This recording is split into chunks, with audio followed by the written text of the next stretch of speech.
안녕하십니까. 핀테크와 행동제모 김영환 교수입니다. 오늘은요, 이번 주 수업은 무드, 센티멘트와 주가에 대해서 나가겠습니다. 여러분들, 투자자 심리가 오늘 주가에 영향을 어떻게 미쳐가지고 주가가 오늘 몇 퍼센트 올라갔다, 떨어졌다, 이런 얘기들 많이 들으셨을 겁니다. 근데 시중에서 또 그 방송에서 흔히 말하는 투자자 심리라고 하는 거하고 우리가 여기 행동제목에서 진짜로 말하는 투자자의 심리라고 하는 거하고는 많이 거리가 다르다는 걸 주의하셔야 됩니다. 이거 반드시 시험 문제 나옵니다. 뭐냐면요, 3프로TV라든가 아니면 이런 데서 오늘 주가가 옐런 의장, 파월 의장이 뭐라고 얘기를 해가지고 인플레이션 기대가 어떻게 될지 좀 장기화되는 것 같다라고 얘기를 해서 그거에 대한 기대 심리가 반영돼서 주가가 떨어졌다라고 얘기하는 건요, 이건 진짜 심리가 아닙니다. 이거는 개떡같이 말해도 쑥떡같이 여러분들이 알아들어야 되기 때문에 그냥 심리라고 퉁치고 넘어가는 거예요. 뭐냐 하면은 그 파월 의장, 그죠? FRB의 미국 중앙은행의 의장이 어떻게 예측을 한다라고 했을 때는 이자율에 대한 얘기고요. 그거는 리스크에 대한 얘기입니다. 여러분들 이자율, 리스크, 그 다음에 또는 캐시플로우, 회사에 있어서는 그 두 가지, 그것에 대한 것들은 펀디멘탈, 이코노믹스, 펀디멘탈이라고 얘기합니다. 여기 펀더멘탈이라고 여러분들 얘기하는 펀더멘탈, 그거는 경제입니다. 경제, 하드코어 하잖아요. 딱 숫자로 딱딱 떨어지는 얘기입니다. 그거는. 그리고 그거에 대한 합리적인 기대가 반영돼서 주가가 오르고 내리고 하는 겁니다. 그거는 절대 심리가 아니에요. 근데 심리라고 얘기합니다. 뭐라고요? 개떡같이 말해도 쑥떡같이 알아듣는 거라고요. 그래서 방송에서 말하는 투자자 심리라고 하는 건 사실은 투자자 경제입니다. 근데 투자자 경제라고 얘기를 하면은 사람들이 못 알아듣습니다. 그죠? 싫어해요. 그런 말 싫어해요. 그래서 방송에서 안 씁니다. 그리고 대신에 투자자 심리라고 얘기하는데 지금부터 얘기할 거는 그런 투자자 심리가 아닙니다. 진짜로 심리, 말랑말랑한 심리입니다. 아시겠어요? 무드, 센티멘트 이런 겁니다. 그런 것이 왜 중요하냐? 옛날에는 이런 말랑말랑하고 손에 안 잡히는 그런 감상적인 것들이 이제는 퀀티파이, 숫자화가 됩니다. 이게 다 어디에 나오느냐 하면요, 최근에 행동재무 연구를 통해서 지난 15년 동안 내지는 20년 동안 이렇게 발전해 왔고 그걸 통해서 핀테크로 들어가는 겁니다. 그게 요런 책들에 나옵니다. 보시면 머신 러닝 for 알고리즘믹 트레이딩 그랬잖아요. 지금 막 책을 하나 샀는데 이런 책 보시면요, 이거 번역본으로도 또 나옵니다. 홍창수 선생님이 쓰신 그 번역본 책이 지금 지난달 말로 나왔어요. 한 1000페이지 되는 건데 거기 보시면은 무슨 뉴스 아티클에 나오는 텍스트 마이닝을 해가지고 어떻게 그걸 숫자화해서 바이앤셀을 할 건가. 그리고 여기 보시면은 숫자 같은 것도, 그죠? 이것도 숫자나 이런 것도 다 이미지 인식을 해가지고 트레이딩 하는 거. 그 다음에는 인공위성 사진 있죠? 인공위성 사진 같은 것도 어떻게 감지를 해가지고 패턴을 인식해서 사자, 팔자에다 집어넣을까. 그럼 자동 트레이딩 방법에 대한 것들, 이런 것들 이제 여기에서 다룹니다. 이런 것들이 알고리즘 트레이딩이라고 여기 사진들 인식하는 거 나오죠? 그런 것들에 대한 방법, 파이썬으로 하는데요. 물론 이런 걸 여러분들 과목에다가 때려 넣었으면 좋겠지만은 그렇게 했을 경우 여러분들한테 강의 평가가 엄청 빵점이 나와버립니다. 왜냐하면 다들 준비가 안 돼 있기 때문에. 하지만은 관심이 있으신 분들은 이쪽으로 자습을 하실 필요가 있고요. 학부 애들한테는 제가 조금씩 이걸 합니다. 하지만 EMBA 수준에서는 지금 하기가 대단히 힘들다 하는 거 말씀드립니다. 좌우지간에 그런 거에 대한 기본이 바로 이 무드 센티멘트 주가가 되겠습니다. 퀀트 투자. 요즘 강환국 선생님이 하면 된다 퀀트 투자 해가지고 또 2탄이 나왔는데 이런 책들도 보시면은 그런 거에 대한 소개들이 되겠습니다. 좌우지간 이런 걸 안 보시더라도 제 강의를 보시면은 훨씬 더 업데이트된 것들이 지금 따끈따끈한 것들로 연구들이 어떤 게 나왔는지 알려드립니다. 자, 갑니다. 자, 센티멘트와 주가 그랬는데요. 사실 이런 거 생각하시면 돼요. 이게 뭔 얘기하는 거냐면요, 회사 하나를 딱 잡아봐요. 테슬라라고 쳤을 때 테슬라 내재 가치가 이게 불변한다고 치자고요. 지금 그 회사의 캐시플로우라든가 아니면은 리스크라든가 이 두 가지에 관해서 아무런 변화가 없이 1년 동안 쫙 간다고 쳐보세요. 아니 그게 가능한가요? 그렇다고 쳐보자는 거예요. 실험실적으로. 그죠? 일단은 이론적으로 확고하게 한 다음에 실제로 또 넘어가야 돼요. 이론적으로 테슬라에 대해서 아무런 뉴스 없이 평화롭게 1년이 흘러간다고 쳐보세요. 그리고 하던 비즈니스 as usual, 보통 하던 대로 1년 쭉 간다. 뉴스 없이. 내재 가치는 그러면은 변하지 않겠죠. 이 까만색으로 해가지고 점선으로 제가 이렇게 나타내는데 요 시간선이고요. 불변한 채로 쫙 1년 갈 겁니다. 근데 이거는 내재 가치가 눈에 보여요? 안 보여요? 안 보입니다. 안 보이기 때문에 제가 점선으로 표시한 거죠. 눈에 보이는 거는 뭡니까? 주가입니다. 주가.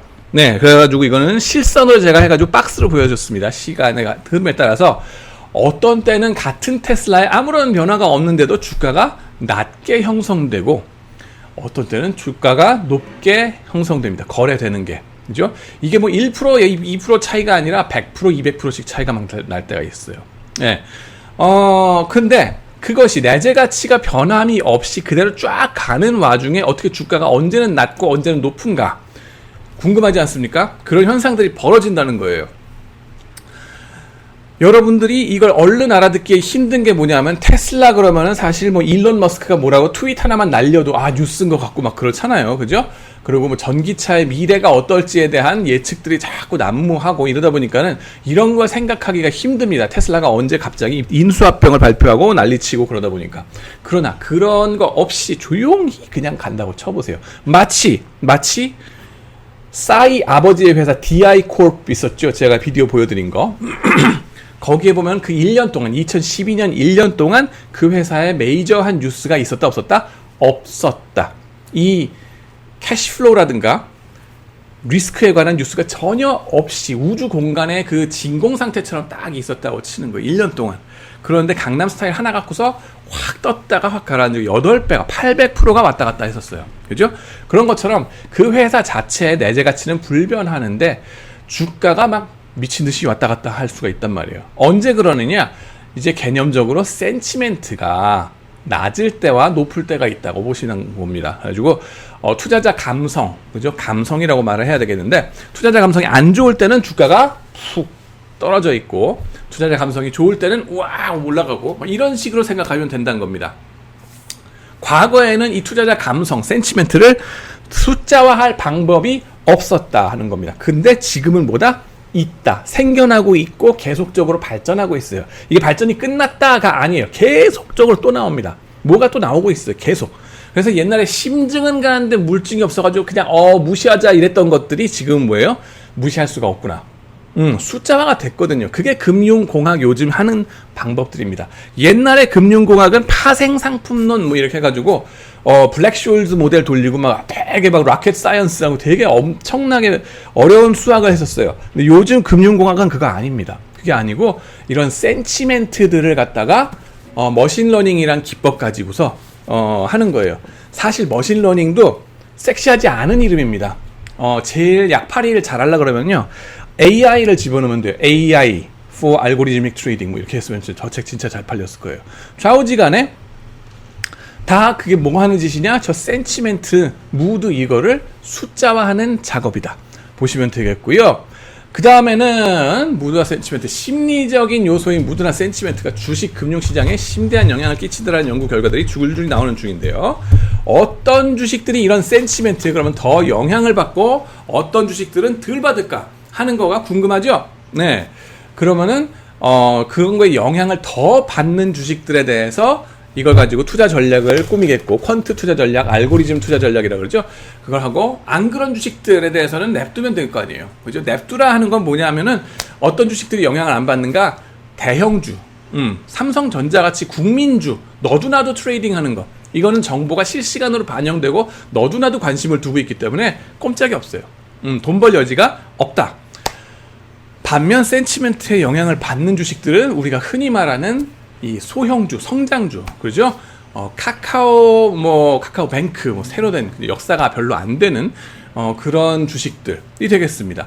좌우지간에 이걸 활용한 트레이딩 방법 어떻게 되는가? 로보 어드바이저에 활용되는 테크닉이다 하는 거, 개인 투자자들의 행동 특성과 가계금융, 하우스홀드 파이낸스라고 하는데 이런 거에 이런 그 테크닉들이 활용이 된다 하는 걸 말씀드립니다. 언제 그럼 무슨 주식들이 이런 센치멘트의 영향을 많이 받는가에 대한 그런 디스커션은요, 다모다란이라는 교수님이 계십니다. 뉴욕 대학의 밸류에이션의 넘버 원, 이 파이낸스를 가르치는 건 정말 신적인 경지에 계신 교수님이 계세요. 그래서 그분 비디오 유튜브로도 공짜로도 있는데요. 그거 한번 보세요. 근데 이 보면은 책이 나왔어요. 책이 있어가지고 Dark Side of Valuation 그랬는데, 이 책이 바로 이제 센치멘트에 영향을 많이 받는 그런 주식들을 골라 모아서 얘기를 합니다. 아까 말씀드렸듯이 영 스타트업 컴퍼니, 젊은 회사들, 그 다음에는 또 소형주, 그죠? 성장주, 그 다음에는 또 뭡니까? Financially Distressed Company 그래가지고 한번 뱅크럽트 찍은 회사들, 좀 꼬라 박았던 애들, 뭐 이런 애들이라고 보시면 돼요. 그러고 나면은 삼성전자 빼곤 다란 얘기죠, 우리나라에서는. 그죠?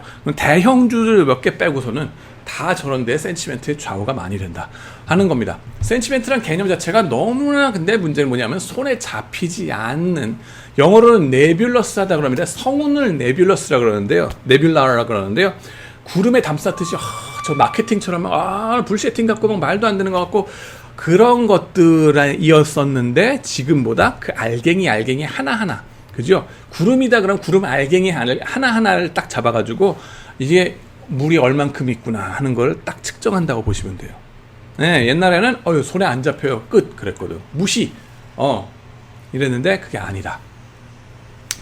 무드 센치멘트, 이거 심리적인 요소들이 주식시장에 가격에 영향을 준다는 것에 대해서 최근에서야 이제 학술적으로 밝혀졌다 하는 거고요. 빅데이터를 활용한 분석 덕분에 이런 연구들이 더욱더 세련돼지고 있는 중입니다. 그래서 여기서 말씀드릴 거는 이제 몇 가지가 있는데, 전통적인 뭐 무드나 센치멘트 측도 얘기할 거고, 그 다음엔 빅데이터를 활용한 센치멘트 측도를 얘기할 거고요. 그 다음엔 재무에서 쓰이는 머신 러닝, 뭐 간단한 거, 나이브 베이지안이라는 거 개념 하나 정도 같이 얘기하고 이번 주를 마감하도록 하겠습니다. 자, 넘어갑니다. 전통적인 센치멘트나 무드의 척도가 뭐냐, 기분. 첫 번째는 빛입니다.